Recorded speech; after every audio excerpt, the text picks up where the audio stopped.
Today on This Week Health. Healthcare takes a long time to adopt new things. We all know that. So, in order to really get through that cycle of adoption and looking at how we're going to change things, which, by the way, I do believe we are changing and evolving, it just goes at the healthcare speed. And unfortunately, that doesn't always trend with Wall Street's speed to return. So, you need to have that backing and that larger conglomerate in order to really make some meaningful change.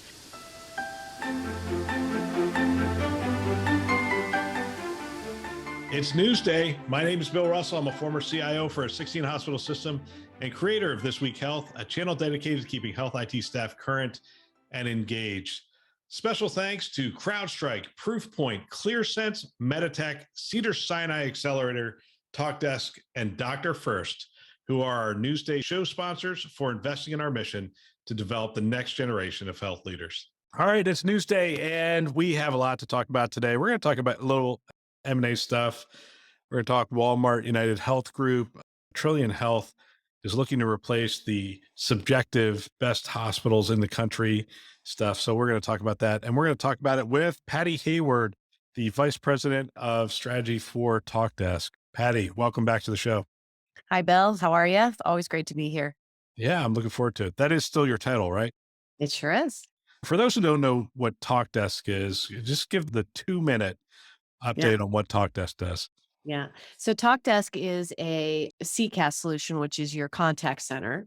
But we've also added on top of that a entire purpose-built product for healthcare that really help to integrate into your EHRs and it's that patient experience and also the agent experience.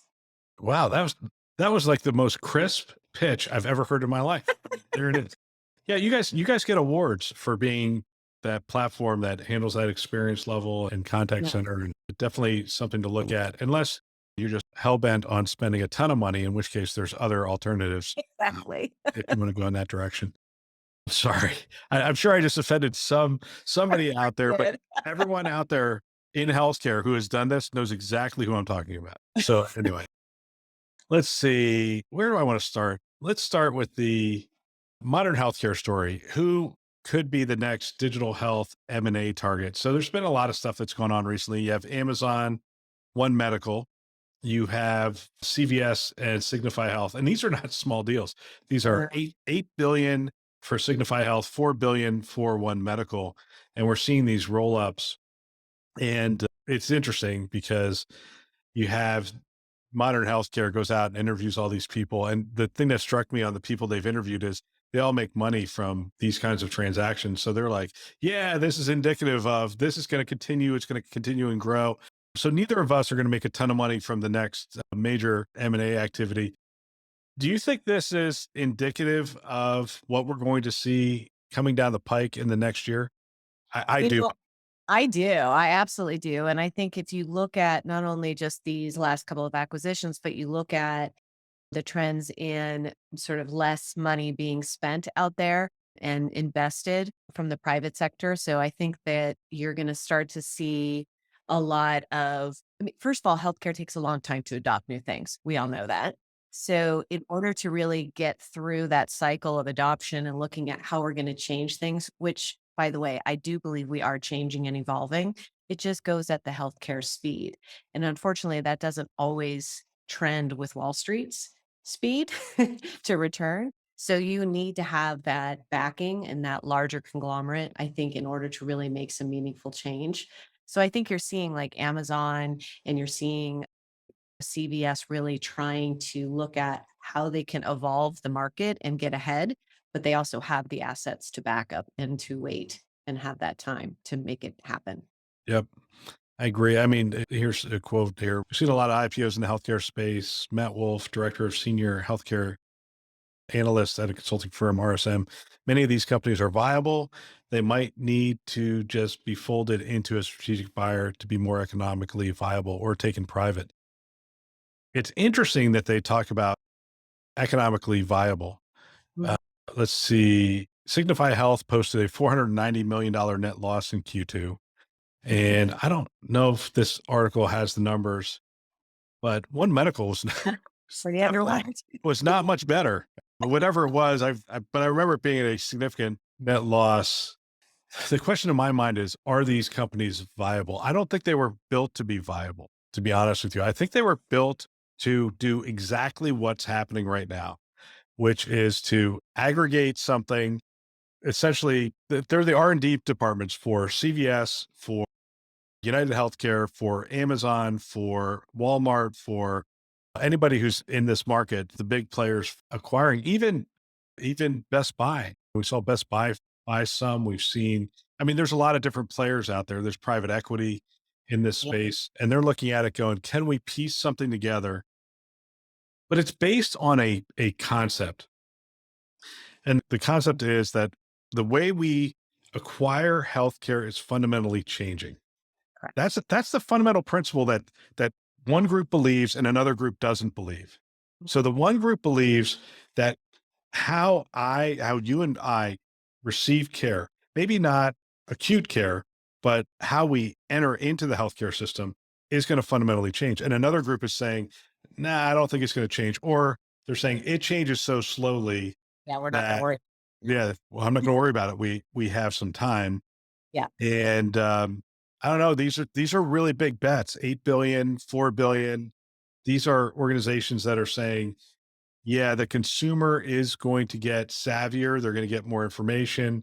We're going to create a different experience, a different on ramp, if you will, a more educated on ramp into the system, maybe a path where we can direct their care and identify the best outcomes for the lowest costs. Because essentially, the healthcare consumer is completely disempowered. We have, Yeah. I mean, we don't know what the costs are. We don't know what it's going to, I mean, we literally don't know what it's going to cost us. And then when we ask the physician, they just look at us like, I I don't have, know. I don't know. My job. And so these companies were sort of rolling, they're rolling different things up, maybe going after the Medicare Advantage space, maybe going after the primary care space, maybe going after the home market. And all of it is the same concept, which is how we acquire services is going to fundamentally change. And it doesn't matter if they're making money or losing money, but now they're losing money in a very difficult market. And I think their investors came to them and said, hey, look, if you can find it's now time to make this move. So they put out there, let's see, one, two, three, about five companies that this group of people, again, mostly investor, legal, whatnot, who follow this market, they said, hey, there's five you should keep an eye on. Teladoc, Amwell, Oscar Health, Babylon Health, and Shared Care are the five. I don't know. I mean, when you look at these five, are there others that pop into your head, or any of these five sort of pop off the page and you go, yeah, that would make sense for somebody? Yeah. I mean, I think that if you look at, let's see, what's the one that's already working with CVS is Amwell, right? Usually when they're already starting to sort of be incorporated and working, there's obviously large bets there that are already being placed. So, that that's the testing of the water to see if it's part of something that they can and should fold into a larger piece. Teladoc, we've been sort of seeing them boom and bust a little bit over the pandemic. I think A little bit, oh, $300 a share down to $32 a share. it's great. Not a great investment in the. Not a great investment if you bought at 300, obviously. I think that when you looked at what happened in the pandemic, we had such a boom there, and to base your entire business model around something that happened during an anomaly is going to be fundamentally flawed going forward. There's still a lot of need, obviously, for telemedicine. I think the platform's a good platform. I think it'll be interesting to see what happens with it and how that moves forward because there's so many other players in this space. That's the one I sort of question. I don't know what'll happen with that. As I look at these things, I don't like the technology. Teladoc technology play, I don't think is all that strong of a play because as a CIO, you can break apart these components, you can put them back together and do telehealth any number of 50 different ways. And we saw that during the pandemic. People were Right. creative and put them together. So, so that platform, now they did acquire Livongo. That's a different play altogether. I'd have to think about that. But I think what people are looking for is when you look at the Amazon One Medical acquisition, they went from having a model in Amazon Care that they couldn't scale Yep. to you know what? Let's just acquire scale. Correct. That made sense. Yeah, it made sense. And it wasn't around the technology because Amazon Care had put together some decent technology and the experience was pretty good from what I've heard. But they couldn't figure out how to get from point A to point B. Well, how you scale very rapidly is you spend $4 billion Yeah. and you get to scale. So the Teladoc, and by the way, Teladoc is stating they have no intentions to sell the company, which I think is what every company says. Correct. But I think that might be true in this case. I Yeah. think they do see a play somewhere. So anyway, I think organizations that have scaled, they either scaled a patient community around Medicare Advantage, around different payment models and that kind of stuff, or they've scaled providers, right? So Optum is buying up providers all over the place. If you've done a private equity where you scaled up providers or a certain capability, I think that bodes well. Teladoc, not excited about. Amwell, I don't think makes a lot of sense either for that same reason. I mean, it's a telehealth Yeah. platform. CVS is using them, and quite frankly, it's cheaper than buying them. So Yeah. I'm not so bullish on that. Okay. Oscar's an interesting one though, and Oscar might not be one where you sell off the whole thing. It might be something where you split it up and Mhm. sell it to healthcare providers because healthcare providers are trying to figure out how to get into that space, how to be a payer provider in that whole insure tech kind of space. They're not good at the experience. They're not good at the insurance part. Potentially there's a play here where you break it up and sell it to 5 major health systems or something to that effect. I don't know if that works. And somebody who's listening to this who's smarter than me can send me a note and tell me I'm nuts on that. But that's one of the ways I would look at that. And I don't even know if it's already is it public? Yes. And Yes, the they are. price fell by more than 80% year over year. And I think these companies that are losing money, I think they're running out of options. I think they do have to find a safe harbor. Babylon Health, I have to be honest with you, I'm not overly familiar with. AI enabled virtual diagnosis and medical appointments. It said they were courting buyers, but then they put out a press release said they weren't looking for buyers. I'd have to look at that more closely. If if they've aggregated the delivery of care or if they've aggregated the patients in any way, I think there's value. And then the last one, ShareCare, consumer-facing digital health platform company, has struggled to appease Wall Street since it went public, with many established companies investing in patient solutions. Experts say ShareCare's platform could offer intriguing integrations with potential. Again, I don't think the technology play makes sense because, Yeah. You quite know, frankly, most of somebody's these companies already have great tech platforms, so I don't yeah, know if they're going to grab something new unless it incorporates something really unique and different that can open a space they don't currently have or expand right. exponentially, like we saw with One Medical and Signify. It's a lot cheaper to just hire some really great technologists and say, "Hey, we want something that looks like ShareCare," Yeah, build and it. yeah, build it and go do that. What you want to buy though is the scale. If ShareCare had like aggregated a million patients or a couple 100,000 doctors or something to that effect, now you're looking at something going, Yeah. yeah, that's going to take 6 or 7 years to do. Let's go ahead and jump on that. Not on the list that you think should be? I think there's going to be the only one from a technology standpoint. I think there's an opportunity for roll up is in the security space. I think there are so many small security providers that it would make sense to come together and Yeah. provide a holistic platform and preferably around a managed service provider in the security space. I think that's one that makes sense. I don't know. The thing in the technology space you always have to be weary of, and I already hit on Epic once this week. I'm going to hit on them again here. You got to worry that Epic's just going to all of a sudden turn the corner and say, I want that market. And they're just going to Yeah. wipe out if as a startup or that kind of stuff. So I steer clear of those kinds of plays that you can see a path from where we're at today to where we're at in the future, where Epic goes. Yeah, for all of our customers, we want you to go in this direction. They have a lot of sway over their clients. They do. Um, Tremendous amount. yeah, so that would be my concern. All right, where do you want to go next? Walmart teams with United Health Group. This is one of the Yeah. major players. Actually, this is two of the major players coming together. So Yeah, I was gonna say this isn't just one. This is I love this combination. I think it's a really intriguing one based on a couple things. You think about the reach that Walmart has into especially the rural areas. I mean, there's Walmarts all over the country, and the ability to co-brand Medicare Advantage plans, I find really intriguing. I think combining your traditional healthcare clinic with food, with the drugs, with dentistry, vision. I mean, imagine being able to provide all of that in some sort of a packaged way that allows people to stay healthier. I find really intriguing because I've been waiting for someone to sort of bring in the whole health aspect to this because of just imagine a newly diagnosed diabetic who doesn't know how to shop for food and being able to sort of package all of that together. I find really intriguing. I think you can add some really great value there as well as some great savings and just health. Yeah. So what are they doing here? So they're doing a deal with Optum to get analytics at the clinic. Beginning January 2023, the collaboration will also include co-branded Medicare Advantage plan in Georgia, United Healthcare Medicare Advantage Walmart Flex.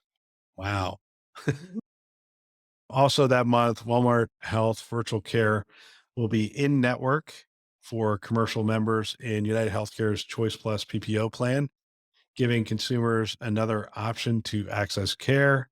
And eventually, the collaboration aims to serve even more people, including those across commercial and Medicaid plans, by providing access to fresh food and enhancing current initiatives to address social determinants of health, over the counter and prescription medications, and dental and vision services. This is, let's see, Walmart CEO Doug McMillon said in a statement, this collaboration puts the patient at the center of healthcare by leveraging the strength and complementary skill sets of two companies to accelerate access to quality care. And Walmart Health has 27 locations, Arkansas, Florida, Georgia, Illinois, offering primary and urgent care, labs, x-rays, diagnosis, behavioral health, dental, optometry, and hearing services. It's important to note a lot of people, when I say Walmart Health, they're like, "Oh, you mean that little thing when you walk in the front Right. door?" And that's not what we're talking about. In 27 of their locations, actually, not all 27 of those locations, but in a lot of those locations, they've cleared out parts of their parking lot and they've put a full-blown clinical office building there, which has the ability to do primary care, urgent care, imaging, diagnostic, and I guess across the street you have a pharmacy. I mean, Yeah. it's a pretty neat one-stop shop for the markets that they're serving. I'm going to make it a point. I'm going up to Orlando in the next couple of weeks. I'm going to make it a point to swing by one of these and take a look. I think it's fascinating. I really think that Walmart's really trying to pull all the social determinants of health together and look at how can they really impact the communities in which they serve. And I think they really have an opportunity to make a big difference in those communities. I wanted to take a moment and share our next two webinars. On September 29th, we are bringing you Patient Room Next, Improving Care Efficiency. The patient room is evolving inside and outside of the four walls with guests from Intermountain Healthcare, Monument Health, and HCA Healthcare. We will discuss machine vision, ambient listening, AI, care companions, and much more. So you want to check that out. It's September 29th. You can find that on our website, thisweekhealth.com, in the top right-hand corner. Next, we have delivering better patient experiences with modern digital infrastructure. On October 13th, we will discuss multi-cloud, three pillars to modernize health IT, and a blueprint for creating an agile digital infrastructure without impacting the quality of care. These webinars both have 5 episodes that precede them, and you can view them before the webinar to learn more and to formulate your questions. When you register, you can put your questions right in there. Would love to hear them. And you can register for both webinars, as I said earlier, at thisweekhealth.com. Top right-hand corner, you'll see our upcoming webinars. Click on those and sign up. Love to see you there. Well, we're seeing a lot of health systems, especially in rural locations, struggling right now. We're seeing their budgets are tight, and we're seeing some cuts that are, how do I say this, beyond what is normally considered a normal cut. So you're seeing positions get cut that you sort of scratch your head and go, Yeah. wow, Nope. that's to the bone. I mean, when you're cutting that position, that's pretty far. Walmart traditionally has figured out how to scale in these rural locations incredibly well.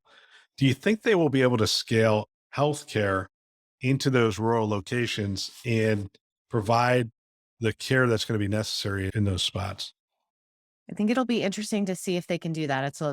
As we all know, it's a lot of expense and they've all done a great job. Walmart's always typically done a great job at the cost and the buy side of things so that they can offer the prices that they need to offer in these rural communities. You obviously have a much more difficult time to do that. But can they do things like offer those, but then combine with telehealth to maybe offer some things more remotely, but have the phlebotomist there to pull the labs and to do some of those different things. It'll be interesting to see how they pull it all together. But there's definitely issues in those communities with access to health. And again, I go back to loving the fact that they're also looking at the whole piece and not just the care delivery, but also all the things that impact care in between visit, health with healthy foods and just different access like that. Not everybody has that access. All right, Patty, but this is cynical Bill. Cynical Bill's coming. Okay. I just want to make sure. I mean, I see providing access to fresh food and enhancing current initiatives to address social terms of health. I just want to make sure that it's not just press release material. In theory, Walmart's already in that community. They're already Yeah. offering access to fresh food. The question becomes, how does a partnership with United Healthcare and Walmart go beyond we have a store here that has fresh produce and quality items? It'll be interesting to see if I don't know if some sort of program is put together that knits this all together. And I would like to see it knitted with technology as well, really understanding the demographics that they're serving and maybe personalizing solutions to different parts of Yep. that demographic. Maybe adding some gamification in there, different ways that they can get people to sort of think about the things that they need to do in a different way. Yeah, so I've always been bullish on gamification because I love games. I'm a little competitive, and even right now, I mean, between my family, so my Yeah. son, my daughter, and myself all have a weight loss thing going on between us because when we do it on our own, we don't seem to get to where we want to get to, Correct. and so we each threw a little bit of money in because I have all adult kids. We each threw a little bit of money in. We're all doing this thing, and then we're tracking it, and we can see how each other's doing and that kind of stuff. This whole gamification thing. Have we seen any companies really come forward on gamification yet and really move the needle? See a few like, okay, Apple Watch, right? You can compete. I Right. compete with my son multiple times. I always lose because he lives in San Francisco and walks everywhere. And I work at my house. Yeah, So exactly. For finally you to do that, you'd have to walk between the kitchen and your office at least 1,000 times. It's just not worth it. Nob Hill down into the financial district and back, and he's already beating me. But, there's definitely some things out there. I think there needs to be more. I think I was actually just reading an article about that over the weekend about the gamification and ways to kind of get yourself to do more activity and a lot of it was around competing and setting goals and trying to beat different things. But the ultimate piece was visibility to someone who you're competing with so that you had this accountability. So if someone can kind of pull some of those things together, I think it's interesting to look and see what Kroger's doing around scoring the baskets and different things like that around food. Be interesting to see if they could kind of Walmart decides to roll all of that up with the partnership. They haven't announced that, obviously. It's all in my head. All right. All right. Here's our last story. Our last story is Trillion Health. And we've talked about some of the material that they've released before. It's really interesting stuff. Trillion Health, and they're like a data aggregation and analytics company, unveils evidence-based hospital comparison app. So let me give you a little bit of this. These top hospital lists are often based on subjective measures. As a remedy, the analytics and market research firm developed benchmarking tools based on quantifiable data points most relevant to hospitals. They followed up on some stuff they did. Trillion said they're going to be looking at 2,000 acute care hospitals, and they're going to be looking at claims of over 320 million Americans. That's just about all of them. I mean, Yes. I think the population is 330, so 320 million with claims. That's data sources such as CMS and other things. So what are they looking to do?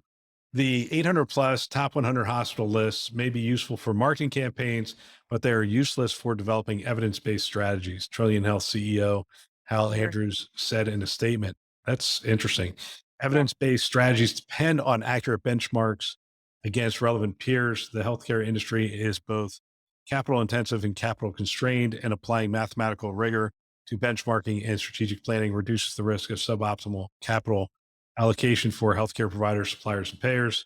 The company has published a free public version of the benchmarking visualizer app online that allows users to select a hospital and review 10 most similar organizations in regard to care quality alone and as an aggregate measure. Meanwhile, customers will be able to dig deeper into the tool and customize their comparisons around specific measures, for instance, patient mix or market share.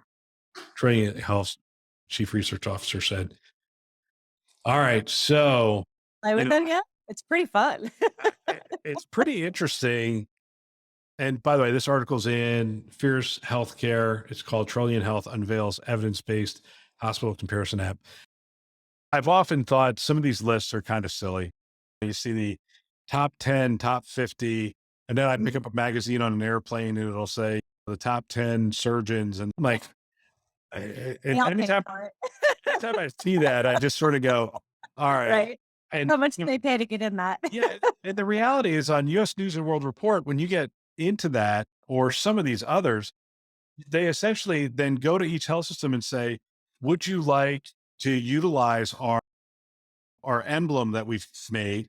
And then they make a mint on marketing the fact that they've come up with this top 100 list and it's prestigious to be on that top 100 list. And people don't recognize it for what it is. It's a marketing thing. So when somebody tells me, "Hey, we're in the top 10 cardiac centers in the country," there's validity to it. I'm not saying there's not validity to it. I'm just saying it was done by a really smart group of people who said, "How can we make money from healthcare in marketing?"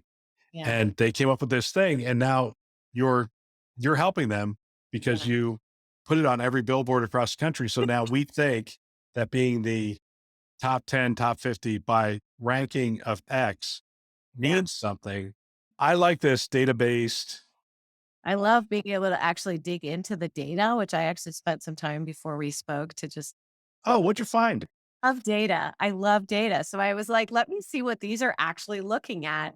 And it tells you every little piece of information and where they got it from, which I value because you can do anything you want with data. So I found it really, really interesting to see sort of how some of these folks rank and stack against each other. And if you look at like what Johns Hopkins and sort of looking at Vanderbilt and some of the other folks that pop up on the list there that are similars, it was one of those moments where you went, well, of course.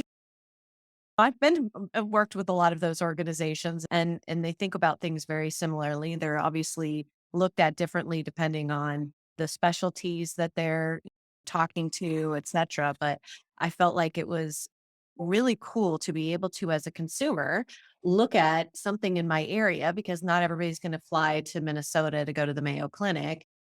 Can What's similar to that in my area? And it allows you to sort of look at the data and say, okay, these are the ones that are most similar in your area, and here's how they rank and stack against the best of the best. I loved that. I thought that was really great. And it gives you the data behind it to sort of look at the patient satisfaction scores, there's a lot of different data that they look at in here and benchmark. And so you as an organization can also go in and look at things like readmissions and emergency department readmissions as well as they break it up. Emergency Yeah. room inpatient versus outpatient, mortality. It was great. I loved Oh my gosh. This is a data nerd's dream. This is, exactly. I was totally geeking out on it. oh, yeah. So I just For put them, it, I thought it was great that they were able to put something really cool together to to look at rankings of hospitals. and they have a neat little visualizer down at the bottom. Exactly. You can see how it goes. Doo, doo. Wow. Um, yeah. Like, crap. Emergency department readmissions, inpatient readmissions, observation readmissions, expiration discharge, mortality. Wow. And then they explain what they are too, right? So if you scroll down, they even tell you exactly what it means, where they got it from. So Yeah. anyway, I loved all the accountability, transparency of the data so that you could look at it and go, okay, well, this makes sense to me. I understand where it came from. So good for them. Yeah. They've essentially exposed their back end Yeah. to, for people to dig around and look at it. Very interesting tool. Think it'll have much impact, Bill? Do I think it'll have much It's impact? hard to go after that US News World Report list. I purposefully didn't say their name, but since you said it, no, I don't think it'll have much impact. And the reason I say that is I've worked with enough marketing teams within hospitals and health systems. They get their budget in the beginning of the year and go, we've got to do these 10 things. Oh, there's no money left. We're done. Instead of sitting back and going, I mean, the concept of having metrics around marketing, I'm not talking about firms like yours or partners. I'm talking about actual health systems. Yeah. The number of health system marketing firms or marketing departments that actually say, what are our objectives? What are our strategies? And then identify the tactics, identify the measures, and then invest around those measures and those tactics is very low. Yeah. It's like, well, we have to have a website. We have to sponsor the baseball team. We have to be in the community. We're going to sponsor the 10K again. We're going to do this. We're going to do this. And in fairness to some of them, they're just underfunded and they don't have enough Well, that's reach. what I was going to say. You don't have these huge marketing arms like you have in a high tech firm or whatever. They're not going to spend the time to do a lot of these things. Although I think it's a phenomenal tool. Yeah. So Trillion Health, take a look at Without it. you. It's definitely worth looking at. I think this is probably one of their first applications for it. This is not the last we've heard of Trillion Health. I think we're going to see them do quite well. I mean, they've aggregated 320 million Americans claims records. So There's going to be some great use for the database that they've pulled together. I mean, just in the quick 10 minutes I took to play with it, I could have spent hours. absolutely. Patty, it is always great to catch up with you. And thank you for coming on and talking about the news. Thanks, Phil. Great to be here. What a great discussion. If you know of someone that might benefit from our channel from these kinds of discussions, please forward them a note, perhaps your team, your staff. I know if I were a CIO today, I would have every one of my team members listening to a show just like this one. It's conference level value every week. They can subscribe on our website, thisweekhealth.com. They can also subscribe wherever they listen to podcasts, Apple, Google, Overcast. You get the picture. We are everywhere. Go ahead, subscribe today. We want to thank our Newsday sponsors who are investing in our mission to develop the next generation of health leaders.